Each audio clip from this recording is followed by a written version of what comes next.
Al salir de su oficina en el día de hoy, el doctor Jorge Eliezer Gaitán, jefe único del Partido Liberal, fue gravemente herido de 3 disparos y llevado de inmediato a la clínica central.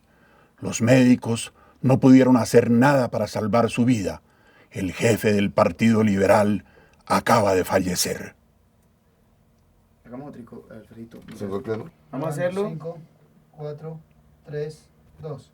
Al salir de su oficina en el día de hoy, el doctor Jorge Eliezer Gaitán, jefe único del Partido Liberal, fue gravemente herido de 3 disparos y llevado de inmediato a la clínica central. Los médicos no pudieron hacer nada para salvar su vida. El jefe del Partido Liberal acaba de fallecer. Toca de nuevo. Ótrico. Cuando médicos. Vamos a hacerlo. ¿Listo? 5, 4, 3, 2. Al salir de su oficina en el día de hoy, el doctor Jorge Eliezer Gaitán, jefe único del Partido Liberal, fue gravemente herido de 3 disparos y llevado de inmediato a la clínica central. Los médicos no pudieron hacer nada para salvar su vida. El jefe del Partido Liberal acaba de fallecer. Muy bueno. Vamos a hacer otro por ahí. Vamos a hacerlo. 5, 4, 3, 2. Al salir de su oficina en el día de hoy, el doctor Jorge Eliezer Gaitán, jefe único del Partido Liberal, fue gravemente herido de 3 disparos y llevado de inmediato a la clínica central. Los médicos no pudieron hacer nada para salvar su vida. El jefe del Partido Liberal acaba de fallecer. Grabando, Juan Carlos. Jaime 5, Cordobés. 4, 3, 2.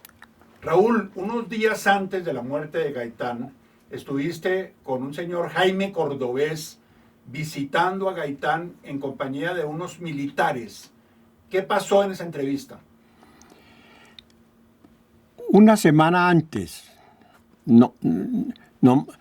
a finales de marzo o a principios de abril, Jaime Cordobés, estudiante de medicina y brillante orador y militante del Partido Socialista Colombiano de Antonio García, con quien yo era muy amigo, me llamó para que lo gestionara con Gaitán una entrevista especial, que eran unos oficiales del ejército que querían hablar con él. Yo hice la gestión, nos dieron la cita y los acompañé. Era Jaime y 3 oficiales, 2 de ellos por lo menos coroneles. Y nos reunimos con Gaitán y rápidamente uno de estos coroneles le planteó el asunto. El objeto de la reunión era el de decirle que el país iba hacia una situación sumamente grave, que lo que se venía era gravísimo y que ellos estaban pues informados de que se iban a adoptar medidas y cosas que llevarían el país a una situación aún peor de la que ya para entonces tenía. Y Gaitán le dijo, bueno, en concreto, ¿qué es lo que ustedes plantean? Dijo, pues que es mejor prevenir esto y estamos dispuestos a dar un golpe de Estado en favor suyo. Gaitán, que tenía un escritorio muy grande, y brincó de la silla. Gaitán era de cuerpo más bien hacia abajito. Brincó y dijo, yo soy un repúblico, esa es una ofensa que me están haciendo. Además hoy este cuadro, este retrato que tengo aquí con el profesor Ferri, indica pues que yo soy un demócrata, enemigo de soluciones de violencia, de fuerza, etc. Es una ofensa la que ustedes me están diciendo. Eso lo dijo saliendo adelante del escritorio, enfurecido en verdad. Pues a todos nos dejó pues, atónitos la reacción. Sin embargo, yo intervine y dije, doctor Gaitán, lo que ocurre pues es que pues ellos están muy bien intencionados, la verdad es que la cosa es muy grave, pues Dijo, no, es que además yo soy el presidente de la República, yo voy a ser el presidente de la República. Nadie podrá impedir que yo sea el presidente de la República. O sea, había ganado la jefatura del Partido Liberal, unas elecciones en donde la mayoría fue abrumadora, etcétera. Entonces, uno le dijo, ¿y si lo matan a usted? Dijo, entonces el pueblo hará la revolución, no la haré yo, la hará la revolución. La cosa fue que se calmó, estuvimos conversando y no hubo más alcances de la reunión, de esa reunión. Bueno, una segunda pregunta es, ya... Mejor parte de yo haré la revolución, para que sea más claro. Lo que dijo Gaitán cuando le dijeron que le iban a matar. Ah, mira, sí. Quieren que repitas un poquito el pedacito de cuando le preguntaron, ¿y si lo matan antes? Voy a hacerlo como pregunta. ¿Qué fue lo que dijo Gaitán en esa entrevista cuando le dijeron, ¿y si lo matan antes, qué va a pasar? Dijo, cuando uno de los asistentes le dijo, sí, usted tiene garantizada la presidencia de la República desde el punto de vista electoral, pero si lo matan antes, entonces dijo, pues si lo matan antes, el pueblo hará la revolución que yo no podré hacer en el gobierno. La siguiente pregunta tiene que ver ya con el propio 9 de abril, después de la muerte de Gaitán. Distintos, digamos, dirigentes demócratas, liberales, de izquierda, etcétera, tomaron las emisoras, La Nueva Granada probablemente, La Voz de la Víctor y la Radio Nacional de Colombia. Tú estuviste en la Radio Nacional de Colombia. ¿Cómo ocurrió eso y quiénes asistieron allí? Bueno, yo vivía muy cerca, en el centro, en la calle 18, entre carreras 8ª y 9ª. Estaba discutiendo con discípulo del bachillerato y compañero de universidad, Eduardo Castro Holguín, sobre la situación, cuando de pronto mi hermana bajó corriendo a entrar al edificio donde nosotros vivíamos. Yo me fui inmediatamente a ver qué pasaba y por la misma escalera dijo, han matado o han herido a Gaitán en la avenida Jiménez de Quesada. Entonces yo sin más salí corriendo para allá.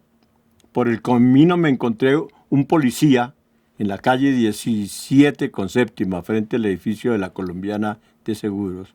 Y cuando yo le dije, ustedes asesinaron, porque la versión era que un policía había matado a Gaitán, que era un policía el que le había disparado. Entonces le dije, asesino, no sé qué. El tipo quedó aterrado, sorprendido de que un muchacho, yo tenía 20 años, 21 años. O sea, lo estuviera tratando de esa manera. ¿Y qué es la cosa? Dije que acaban de matar a Gaitán aquí, pues a 3 cuadras. Entonces el tipo se quitó la gorra, la tiró contra el suelo y se botó de cabeza, a golpearse la cabeza contra el muro del edificio. Eso es la primera manifestación de tremenda emocionalidad que yo capté con la cosa. Yo seguí corriendo y llegué frente a la oficina de Gaitán. Y todavía había gente con pañuelos empapándolos de la sangre de Gaitán. Y había unas 15 personas agolpadas ahí frente a la droguería. Y yo me acerqué hacia allá, pues eso es pues, muy próximo. Y entonces decían que el asesino de Gaitán estaba ahí adentro. Habían corrido la cortina, una cortina metálica, y para evitar que la gente entrara. Y empezaron a golpear y a mover con fuerza la cortina esta. Y entonces los de la droguería abrieron la puerta y pusieron a Roa en la calle. Yo conocí a Roa, porque Roa participaba en en la calle, en muchas cosas. La agitación era enorme, por cualquier cosa se formaban mítines, sobre todo ahí en la Avenida Jiménez de Quesada, entre la Sexta y la Octava. Yo había visto y había hablado con Roa, un tipo que hablaba pues de planteamientos muy clasistas, antioligárquicos y cosas de esta, pero que decía que nadie hacía nada y ni siquiera Gaitán era capaz de hacer nada. Cuando salió, la gente se la abalanzó, especialmente los limpiabotas, que ahí hay un puesto, un asiento metálico donde se sentaba la gente para lustrar los zapatos, para hacerse lustrar los zapatos. Y cuando se le botaron encima, pues, Se me dio un acceso de tos.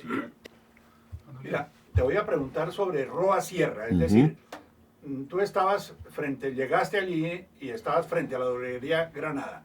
Cuenta que en el momento en que llegaste, yo llegué a la droguería Granada, ¿y qué fue lo que viste ahí?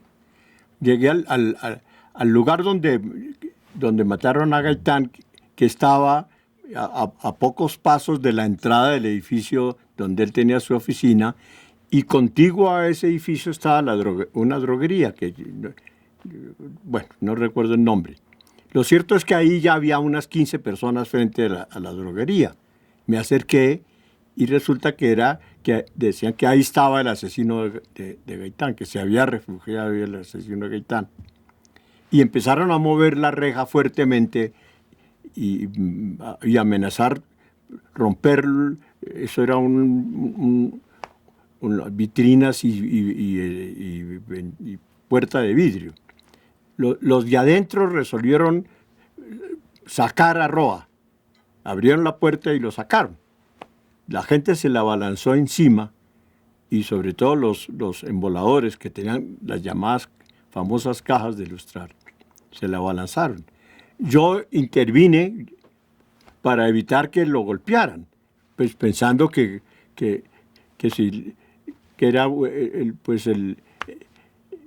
si era el asesino de Gaitán, pues la importancia que tenía y si era un testigo, lo que fuera. Y reconocía que era, yo no sabía cómo se llamaba exactamente, pero yo lo había visto varias veces y había incluso hablado con él en los mítines y en las reuniones en la calle. Él era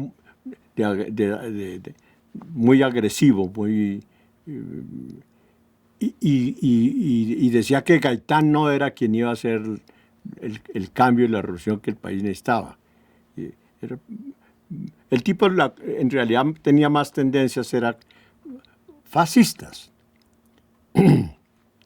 Cuando yo intervine, la gente entonces dijo que ese debe ser cómplice.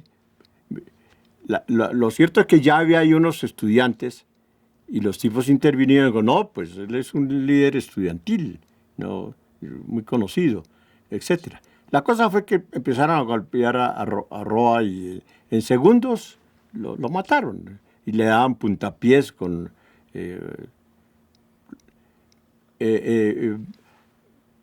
yo empecé a decir, pues esta es la revolución, esta es la revolución, a Palacio. Y sin más, ya creció rápidamente el número de gentes. En un momento dado podía haber 500 personas ya. La radio ha empezado ya a comunicar la cosa. Lo cogieron de los pies a Roa y lo arrastraron hacia Palacio. Yo iba muy adelante.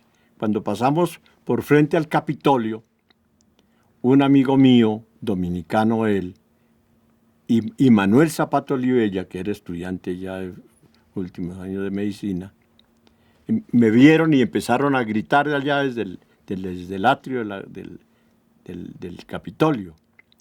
Y me dirigí hacia ellos, me salí del desfile, de la multitud que iba hacia Palacio.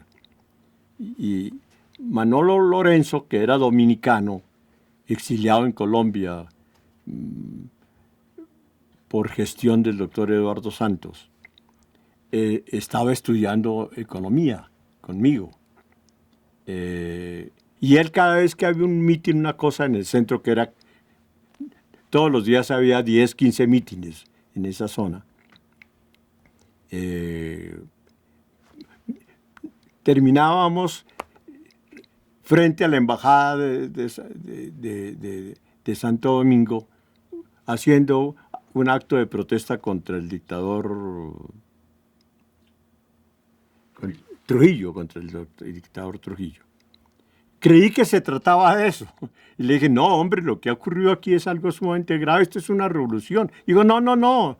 Es que él estaba cubriendo por el Liberal la conferencia panamericana, estaba trabajando en el Liberal, no quiso trabajar en el tiempo, a pesar de que el doctor Santos lo quiso vincular.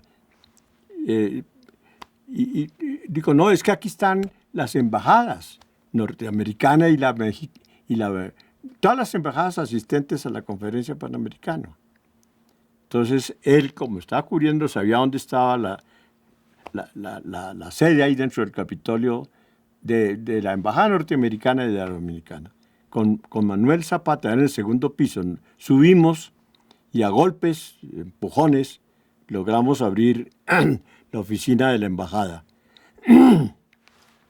Y rápidamente, pues, vimos algunos documentos así, había una cartera de cuero grande, echamos ahí cosas que pensábamos que podían ser documentos muy importantes. Otro tanto hicimos a unas puertas más adelante en la sede de la delegación dominicana. De ahí salimos y cuando ya salíamos al patio Mosquera, ¿sí? Al del frente de la Plaza de Bolívar, viniendo del Salón Elíptico. Manuel Lorenzo y Manuel Zapata Oliva ya alcanzaron a salir cuando llegó un pelotón, un grupo de soldados. Y a mí yo no alcancé a salir al patio. Entonces, con bayoneta calada, al mando de un subteniente, un tipo muy joven y de rasgos muy, muy indígenas. Yo empecé a retroceder, yo llevaba la cartera, el maletín y en la primera puerta, retrocediendo, abrí la puerta, había una oficina desocupada. Me entré y cuando traté de cerrar la puerta y ponerle seguro, no, la empujaron y este oficial dijo, mátenlo. Entonces yo empecé a echar para atrás, hasta que toqué la pared. Cuando toqué con la espalda a la pared, me tiré al piso y en ese momento se me ocurrió gritar, ¡viva el ejército, viva el ejército, viva la revolución! Un soldado se fue a clavarme la bayoneta, yo alcancé a esquivar un poco el golpe, me atravesó este brazo, pero inmediatamente el oficial dijo, no, salga por esta ventana. Son unas ventanas grandes, con unos mecanismos complicados de cierre. Yo me sentía, era en un 10º piso. Y claro, en el pollo para salir, pero sin darles la espalda a esta gente. Cuando volteé a mirar, pues no, era una diferencia de 30, 40 centímetros. Por ahí salí con la tal me reuní nuevamente con Manuel Gaitán, con Manuel Zapata y con Manuel Lorenzo y Carrasco. Y salimos hacia Manuel se dio cuenta, estaba empezando ya la hemorragia, era tan fuerte que atravesó un suéter que yo tenía, me había puesto pues el vestido encima un abrigo. todo eso lo hice en segundos antes de salir corriendo de la casa. Bueno, para un momentico ahí. Otra vez. En realidad yo fui... Bueno, ¿cómo fue el paso del Capitolio a la Radio Nacional ese día? Cuando salíamos hacia la avenida Jiménez de Quesada, los tres, nos encontramos con un bus de la ciudad universitaria que iba por la carrera séptima hacia el sur. Paramos el bus que venía repleto, absolutamente repleto. Tanto que nos montamos fue en el bumper, adelante, encima del motor.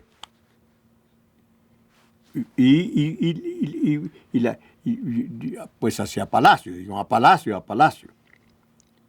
En la Plaza de Bolívar ya es avanzada el ejército que me había herido. Yo puedo decir que yo fui el tercer herido del 9 de abril. El primero fue Gaitán, el segundo fue Rojas Sierra y el tercero fui yo. Cuando Manuel se dio cuenta de que estaba herido, empezó a gritar, un estudiante herido. Eso era grave, que un estudiante pudiera ser herido. Y que todavía no se tenía la idea de la magnitud del acontecimiento o de los acontecimientos que se iban a derivar de la muerte de Gaitán. Nos montamos en el bus y cuando llegamos a la Plaza de Bolívar, pues había disparos al aire. Entonces el chofer del bus bajó por la calle 11 y siguió